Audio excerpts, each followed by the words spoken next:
me apagó. Yo sé que puede ser. ¡Ay, qué ternura! Uy.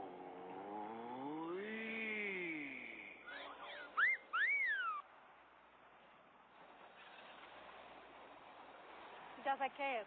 Gasolina sucia. ¿Tienes un destornillador? No. Yo sí.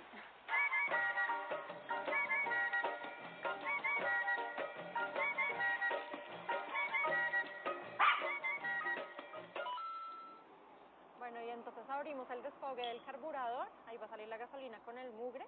¡Ay, que sí! Ajá. Y listo. Ya la puedes prender.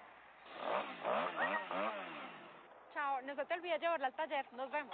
Cásate conmigo.